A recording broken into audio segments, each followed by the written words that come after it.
राजेंद्र गांधी अपने YouTube channel में आपका स्वागत करता हूं। आज के वीडियो में हम आपकी 12वीं कक्षा की पाठ्य पुस्तक भास्वती के पहले पाठ अनुशासनम के अभ्यास पर चर्चा करने वाले हैं। तो आइए शुरू करते हैं। पहला प्रश्न है, एक पदेन उत्तरत, एक पद में उत्तर दो। पहला, अयम पाठः कस्मात् ग्रंथात् संकलितः, यह पाठ किस ग्रंथ से लिया गया है।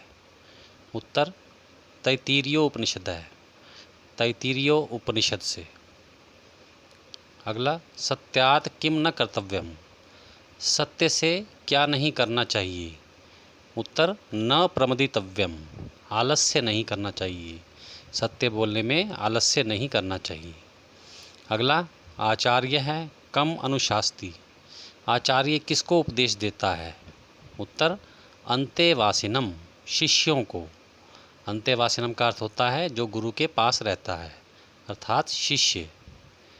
अगला, स्वाध्याय प्रवचनाभ्याम किम न कर्तव्यम, अध्ययन और उसके प्रवचनों में क्या नहीं करना चाहिए। उत्तर, न प्रमदितव्यम, आलस्य नहीं करना चाहिए। अगला, अस्माकं कानि उपास्यानि, हमारे द्वारा कौन उपासना के योग्य हैं, अर्थात हमें किनको ग्रहण करना चाहिए। उत्तर, सुचरितानि, अर्थात सत्कर्म, अच्छे कर्म। दूसरा प्रश्न है, पूर्ण वाक्येन उत्तरत, पूर्ण वाक्य में उत्तर दो। पहला है, आचार्यस्य कीदृशानि कर्माणि सेवितव्यानि, आचार्य के किन कर्मों का हमें सेवन करना चाहिए, अर्थात आचार्य के हमें किन गुणों को ग्रहण करना चाहिए। उत्तर, आचार्यस्य अनवद्यानि कर्माणि सेवितव्यानि, आचार्य के अनिंदनीय अर्थात प्रशंसनीय गुणों को ही ग्रहण करना चाहिए। अगर हमारे आचार्य में कोई बुरा गुण है तो हमें उसे ग्रहण नहीं करना चाहिए। अगला है, शिष्य है किम कृत्वा प्रजातंतुम न विवच्छेत्सि, शिष्य को क्या करके वंश परंपरा को नहीं तोड़ना चाहिए। उत्तर, शिष्य है आचार्याय प्रियम धनम आहृत्य प्रजातंतुम न विवच्छेत्सि, शिष्य को आचार्य के लिए प्रिय धन लाकर वंश परंपरा को नहीं तोड़ना चाहिए। प्रिय विद्यार्थियों, प्राचीन काल में शिक्षा के बदले धन की व्यवस्था नहीं थी। शिक्षा की समाप्ति पर शिष्य अपनी शक्ति के अनुसार जो भी देता था वही गुरु स्वीकार कर लेता था, वही भाव यहाँ व्यक्त किया गया है। अगला, शिष्यः कर्म विचिकित्सा विषये कथम वर्तेरन्, शिष्यों को कर्म के विषय में संदेह होने पर कैसा व्यवहार करना चाहिए। उत्तर, शिष्यः कर्म विचिकित्सा विषये तथा वर्तेरन्, शिष्यों को कर्म के विषय में संदेह होने पर वैसा व्यवहार करना चाहिए यथा, जैसे तत्र समर्शिनः, जैसे वहाँ पर विचारशील, युक्तः ज्ञान विज्ञान से तृप्त, आयुक्तः निर्णय लेने में स्वतंत्र, अलुक्षा कोमल, धर्म कामः कर्तव्यपरायण ब्राह्मण वर्तेरन व्यवहार करते हैं। अगला, काभ्याम न प्रमदितव्यम, किनमें आलस्य नहीं करना चाहिए, किनसे आलस्य नहीं करना चाहिए। उत्तर, स्वाध्याय प्रवचनाभ्याम न प्रमदितव्यम, स्वाध्याय अर्थात अध्ययन और उनके प्रवचनों में आलस्य नहीं करना चाहिए। अगला, ब्राह्मणा कीदृशा स्युः, ब्राह्मणों को कैसा होना चाहिए। उत्तर, ब्राह्मणः समर्शिनः युक्तः आयुक्तः अलुक्षा धर्म कामा स्युः, ब्राह्मणों को विचारशील, ज्ञान विज्ञान से तृप्त, निर्णय लेने में स्वतंत्र, कोमल और कर्तव्यपरायण होना चाहिए। तीसरा है, रिक्त स्थान पूर्तिम कुरुत, रिक्त स्थानों की पूर्ति करो।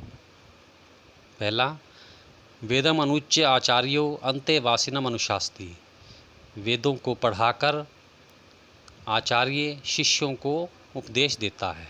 किसको उपदेश देता है। अंतेवासिनम, शिष्यों को। अगला, सत्यम वद, सत्य बोलो, धर्मम चर, धर्मानुसार आचरण करो। अगला, यान्यवद्यानि कर्माणि तानि सेवितव्यानि, जो प्रशंसनीय कर्म हैं उन्हीं का सेवन करना चाहिए, दूसरों का नहीं। यहाँ पर आएगा कर्माणि। अगला है, यथा ते तत्र वर्तेरन तथा वर्तेथा, जैसे वे वहाँ पर व्यवहार करें वैसा ही व्यवहार तुम्हें भी करना चाहिए। ऐसा वेदोपनिषद, यही वेद और उपनिषद का सार है। चौथा है, मातृभाषया व्याख्यायेताम, मातृभाषा में व्याख्या करो। पहला है, देव पितृ कार्याभ्याम न प्रमदितव्यम। प्रसंग, प्रस्तुत पंक्ति हमारी पाठ्य पुस्तक भास्वती द्वितीय भागा के अंतर्गत अनुशासनम नामक पाठ से ली गई है। व्याख्या, इस पाठ्यांश में गुरु अपने शिष्य को समझा रहे हैं कि आपको देवों और पितरों के कार्य में आलस्य नहीं करना चाहिए। देव कार्य से गुरु का आशय है कि हमारा यह जीवन ईश्वर तथा हमारे माता पिता की देन है, इसलिए हमें अपने माता पिता का सम्मान और सेवा करनी चाहिए। हमें सुबह तथा शाम को जप तप पूजा और ध्यान आदि के माध्यम से प्रभु को प्राप्त करने का प्रयास करना चाहिए। उसी प्रकार हमें मृत्यु के बाद अपने पितरों की सद्गति के लिए श्राद्ध आदि कर्म करते रहना चाहिए। उपरोक्त कार्यों को करने में कभी आलस्य नहीं करना चाहिए। अगला है, यान्यवद्यानि कर्माणि तानि सेवितव्यानि। प्रसंग पहले के समान ही लिखना है। व्याख्या, इस पाठ्यांश में गुरु अपने शिष्य को समझा रहे हैं कि आपको सदा प्रशंसनीय कर्मों का सेवन करना चाहिए। हमें सदा वही कर्म करने चाहिए जिससे दूसरों को खुशी मिले, जैसे सत्य बोलना, सबके साथ सहयोग करना, दीन दुखियों की सेवा करना, बड़ों की आज्ञा मानना इत्यादि। हमें उन कर्मों से दूर रहना चाहिए जिनसे दूसरे लोग दुखी हों, जैसे चोरी करना, झूठ बोलना और परस्पर झगड़ा करना। भाव यह है कि हमें प्रशंसनीय कर्म करने चाहिए और निंदनीय कर्म नहीं करने चाहिए। पांचवा प्रश्न है, अधो निर्दिष्ट पदानाम समानार्थक पदानि कोष्ठकात् चित्वा लिखत। नीचे लिखे पदों के समान अर्थ वाले पद कोष्ठक से लेकर लिखो। तो पहला है, अनुच्य, पढ़ाकर समझाकर, इसका समानार्थक पद है संबोध्य।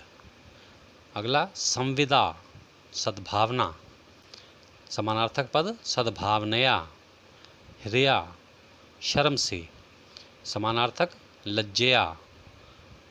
अगला है, अलुक्षा, कोमल, और इसका समानार्थी है अरुक्षा।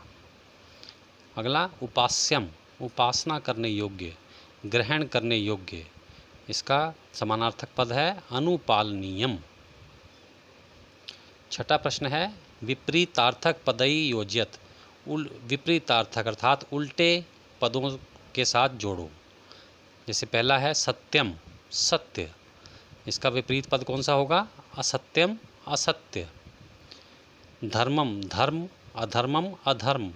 श्रद्धया, श्रद्धा से, अश्रद्धया, बिना श्रद्धा के। अवद्यानि, निंदनीय, अनवद्यानि, प्रशंसनीय। लुक्षा, कठोर, अलुक्षा, कोमल। सातवां प्रश्न है, अधो निर्दिष्टेषु पदेषु प्रकृति प्रत्यय विभागम कुरुत। नीचे लिखे पदों के प्रकृति और प्रत्यय विभाग अलग अलग करो। पहला है, प्रमदितव्यम, इसमें प्र उपसर्ग है, मद धातु है और तव्यत प्रत्यय है। अगला, अनवद्यम, इसमें अन उपसर्ग है, वद धातु है और यत प्रत्यय है। उपास्यम, इसमें उप उपसर्ग है, अस धातु है और यत प्रत्यय है। अनुशासनम, अनु उपसर्ग, शास धातु और ल्युट प्रत्यय। प्रिय विद्यार्थियों, इसी के साथ आज का वीडियो समाप्त होता है। अगर आपने इस चैनल को सब्सक्राइब नहीं किया तो अवश्य कर लें। धन्यवाद। आप सबका कल्याण हो।